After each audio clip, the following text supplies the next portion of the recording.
Lambigee thokhaningdaba thoudok amada mapuna tamlamba laibak matung ina ngasi phaobada hougat kangkhatpa ngamdana chahi henna liraklaba Moidangpok Mayai leikaidagee Thokchom Nabakeshor gi macha nupi marigi tung maraibac kari thokadage haiduna ngasi phauba yumgi phamung thakta hougat kangkhat ngamdana ningdol pomna leihouri hiramasgi matangda Tom TV gi akhanaba report ama. Thokchom Assembly Constituency gi manung chana leiriba Moidangpok Mayai leikaidagee Thokchom Nabakeshor masagi chahi 38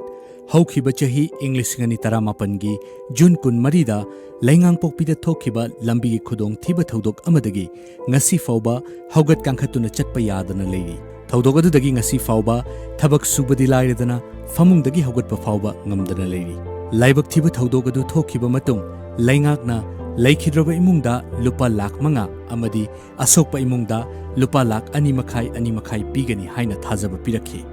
adubu hauzik phauba pibidana leiri haina Thokchom Nabakeshor gi loinabi Thokchom Sanatombina fongdorakli aigi puromna accident thokpa matamida asokpana la ani makhai asibana la manga na lathokare adu ngasi phauba langnang nanjing kemta phangba nadagi pawi taba kem leite adu wariba matamjida hariba semphamje phanganba pami Nabakeshor na hauzik macha nupi mari konduna leiri masigi manungda chahi ama makhai khakta ngairibi nupi machana iton tonbi oiri macha singasigi damakta honaramba du Nabakeshor naduna leikhibadagi Sanatombina macha amadi anaba mapuroibagi damak thongalda thoktuna singju bora yonduna imung puramki adubu lockdown laisin khibana ngasidi upai leitaba misak ama oiri lockdown laisin khiba asina migi singadaba paisa singdaba amadi club social worker singna chana thaknaba yeliba sina hoziki oina imung manungi mateng oinari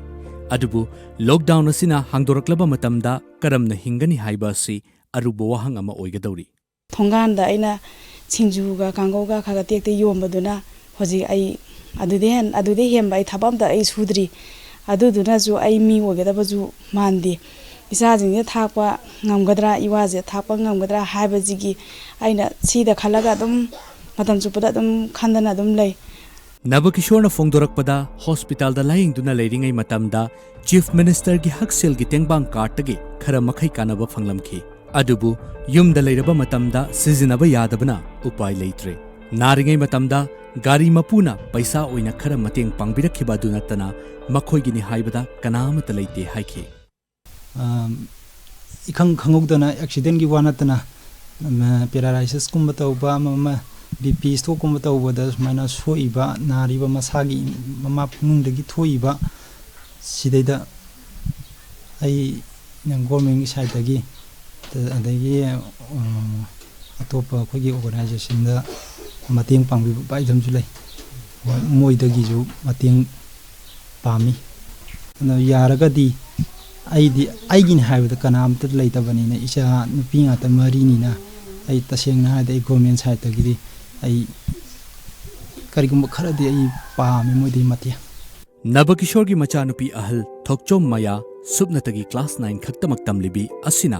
mapa anaba amadi manau singi damakta imungi mateng pangli lamlam sidlariba tola taraba singda asugumna mateng tobiba akoi imungda ju awana taraba mayamna ju mateng pangbiyona hairi hayengwa akoi jinang mari chawra kanda lamuchingbo je accident thokiba matam aduda Manipur lengakna sokliba miyoi singda lupa lakh ani makhai aduga leikhidroba miyoi singina lupa lakh manga pigani haina lauthokiba leikre haina imung asina takpirali adumakpu hauzik phauba sel sing asi phangbasu leitri aduga karamba matamda phangani haibasu khangba ngamdri hiramasigi matangda paudam jariba video journalist Naresh Kaloina na Onel Samanduram Times of Manipur News Imphal